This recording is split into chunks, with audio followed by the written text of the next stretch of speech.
Welcome into the A-List podcast. I'm Kwani A. Lunis, joined by Gary Washburn. How you doing, Gary? Really good.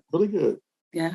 For those who are listening, my voice is a little raspy because I was in Las Vegas for the second time last week and was talking a lot.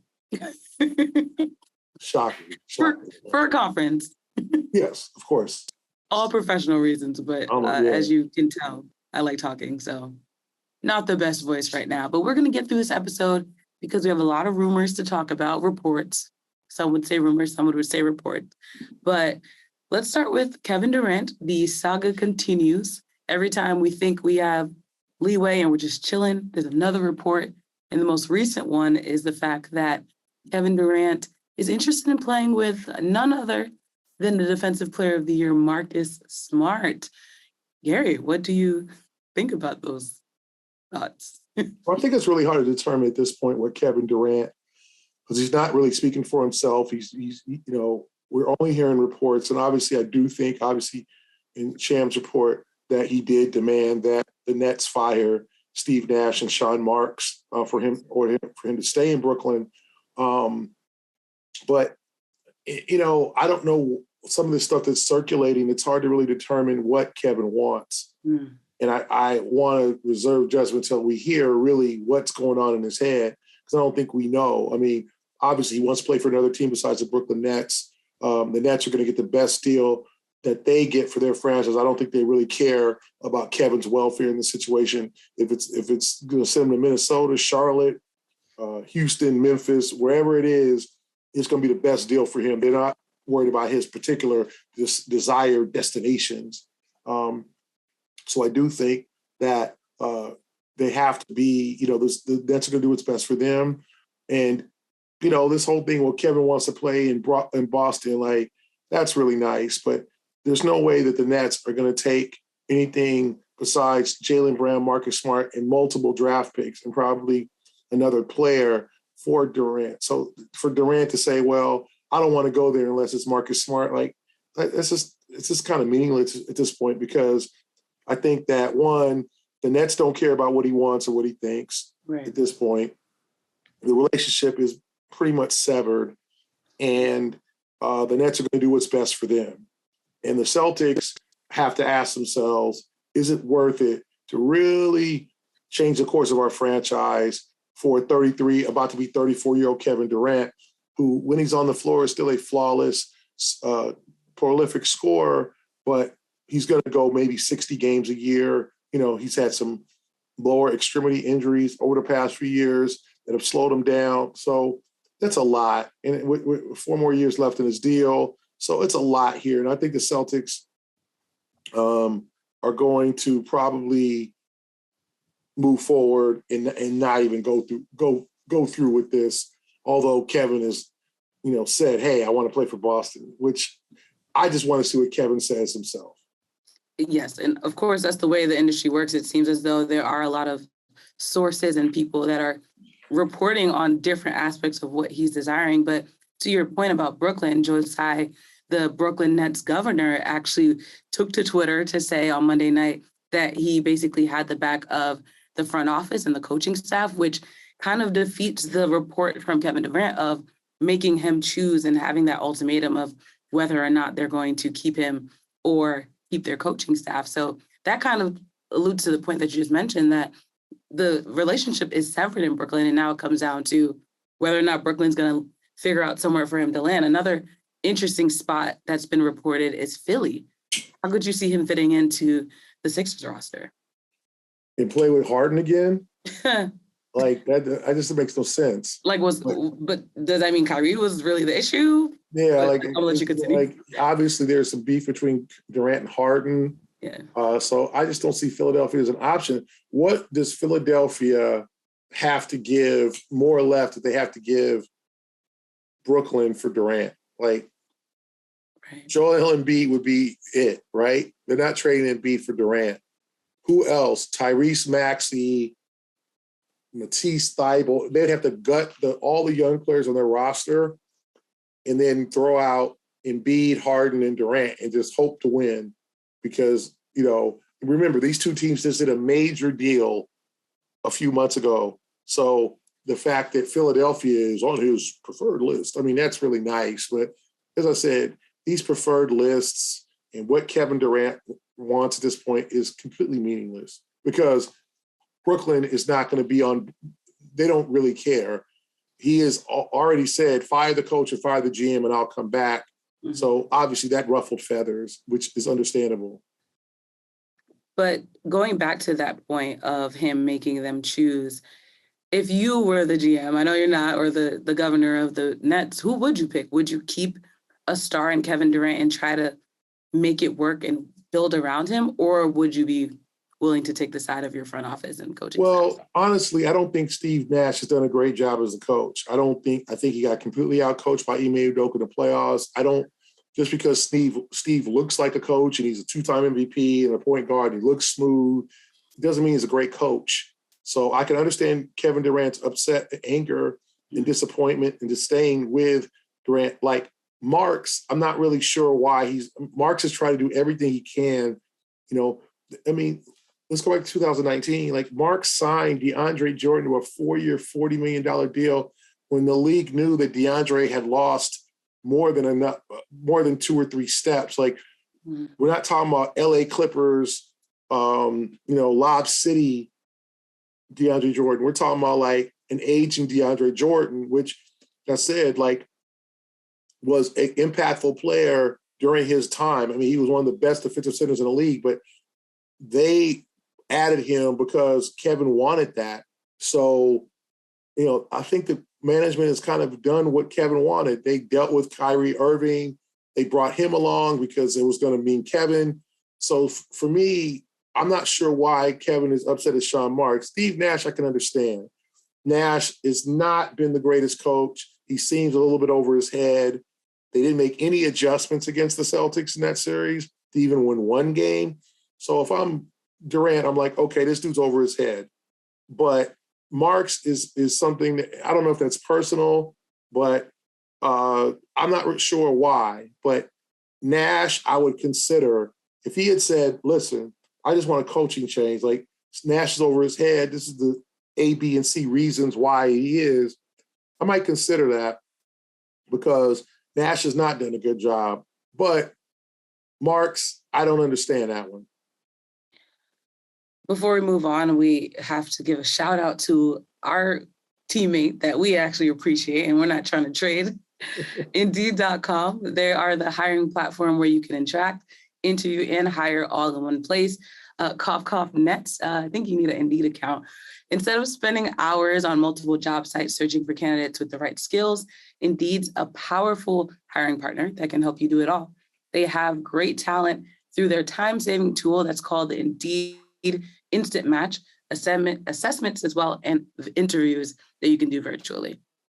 Indeed helps star applicants to shine with over 135 assessment tests from cooking to coding. So really any skill set that you're looking for. I'm not sure how they judge your basketball skills on the website, but I'm sure they have an option where you go in, have them take a quiz, and see if they're the best candidate for the job.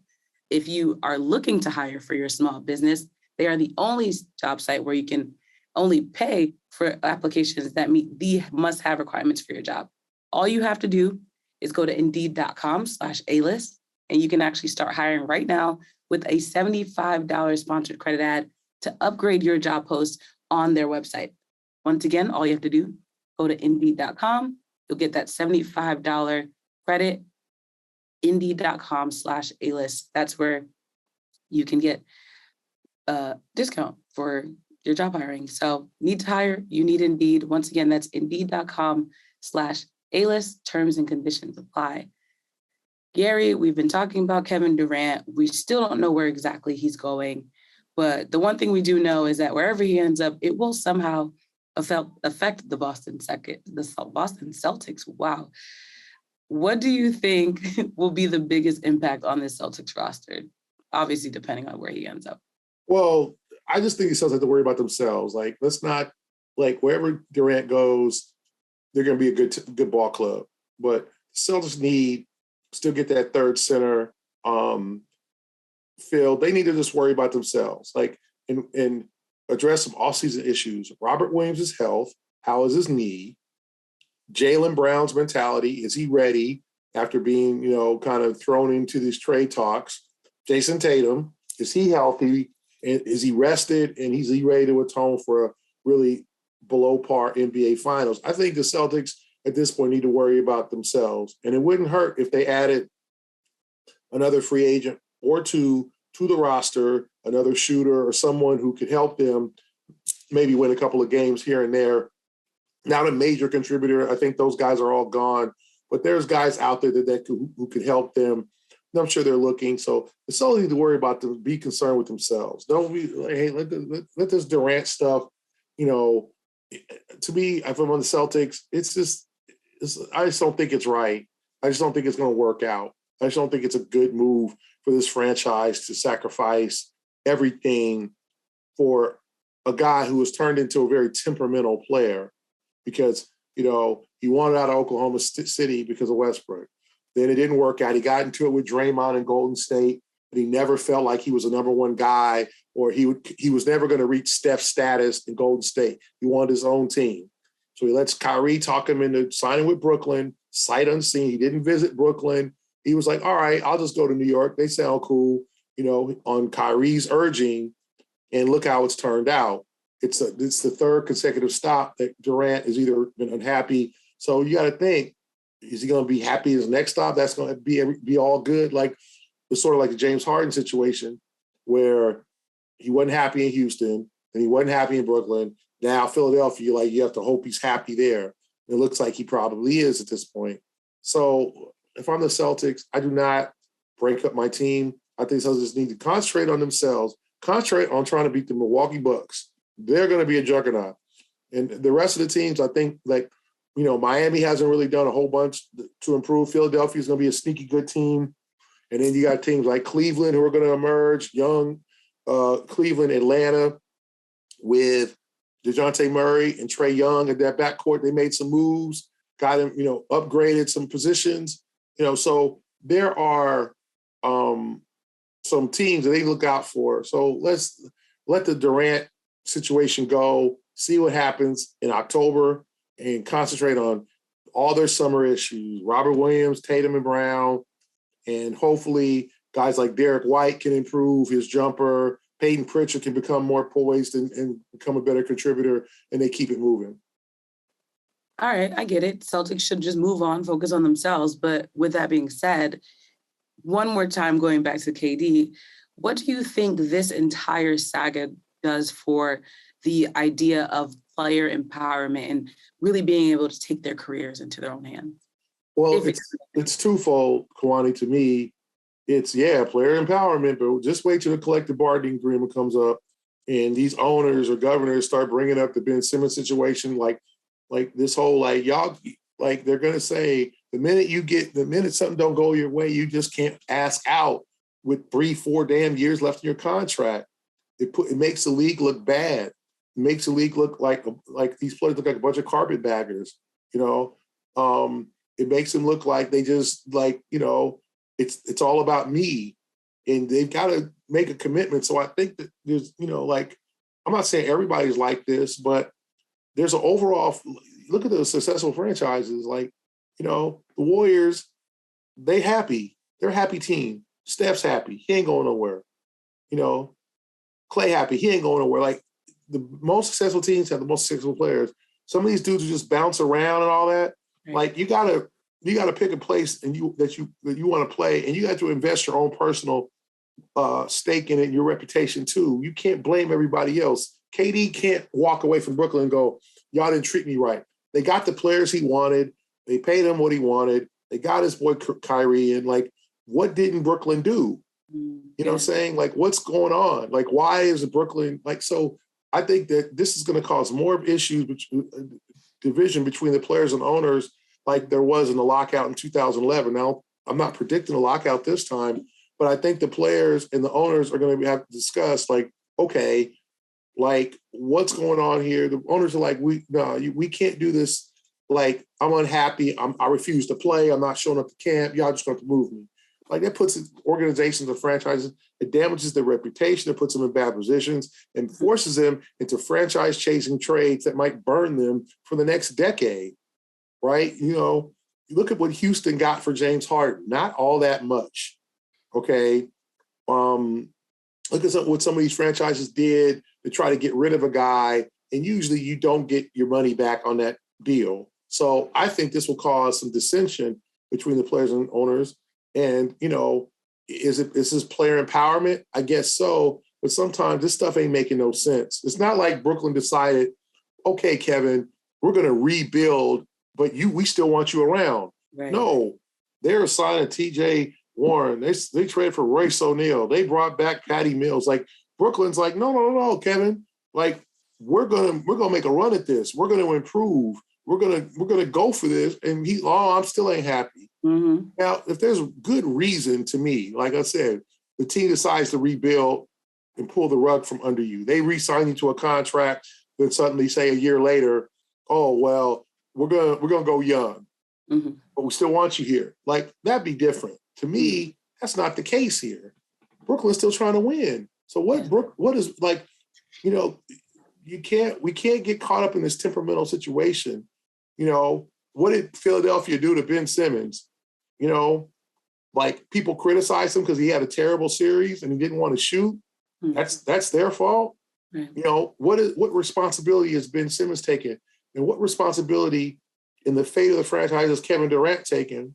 And that's why I think players who stay with franchises like Brown and Tatum or have more of a stake in the franchise because they feel more responsibility, because what happens to Boston, people put that on Tatum and Brown. It's your fault.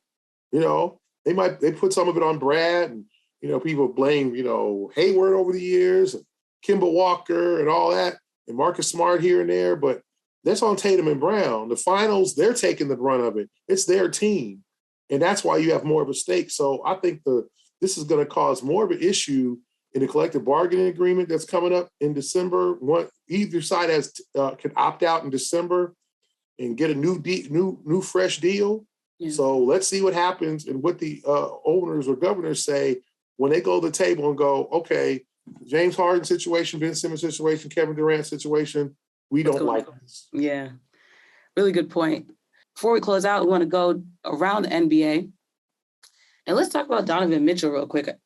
There's been a lot going on. We need to figure out what's going on in Utah. But the Donovan Mitchell trade talks, what do you make of those, Gary?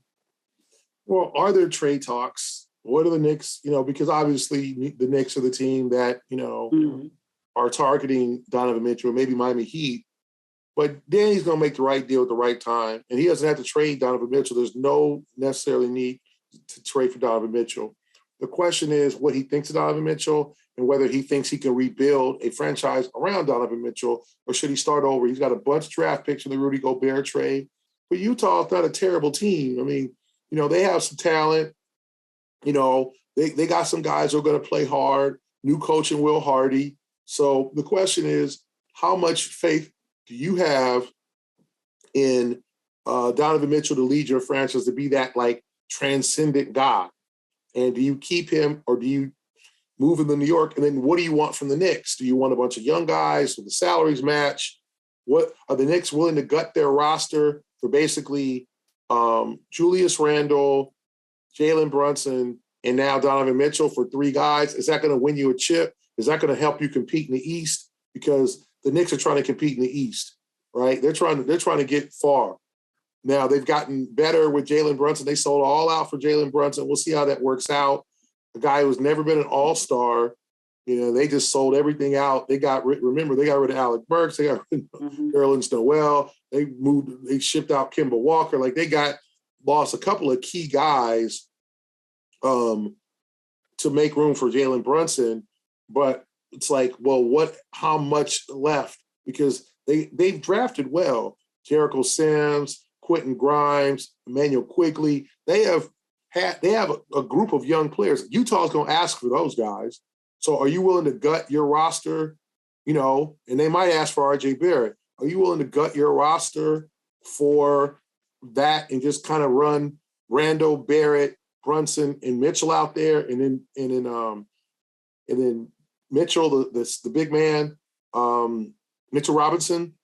Are you willing to run? That's 5, and then with kind of some Fournier coming off the like the whole thing is Utah's going to ask for a lot, and you're going to have to give, you're going to have to give a lot up for that. And if the Knicks are willing, what Miami's got, I don't know what Miami has to give. And so I think Danny Ainge, as we know, is going to drive a hard bargain because there's no incentive. Like, he can keep him. He can trade him next year. So there's no rush unless Danny's like, you know what? We're trying to pretty much tank and get a number 1 pick or get a lottery pick. So when we bring a lottery pick in, we control them for 5 years because obviously free agency in Utah don't match. So they're not going to sign they could have max money. They're not going to sign most premium free agents are not going to consider the Utah Jazz. So it makes it a special situation in how to build your team. So I think that it all depends on what the Knicks want to give up or what Miami can throw in. But for now, I think there's no reason for Danny to rush a trade here. NBA continues to be the reality show that we all love. And next week, I'm sure we'll have more to talk about. Hopefully by next week, we'll have some solid Kevin Durant news. I'm tired of the rumors. I just want some moves because like Gary said, Celtics need to focus on themselves. And I think every other NBA team needs to focus on themselves. So KD finally landing somewhere will help all of that. It's been a great episode, Gary. Thanks for your insight. We'll be back next week. For Gary Washburn, I'm Kwani A. Lunis. This is the A-List Podcast. Thank you for listening.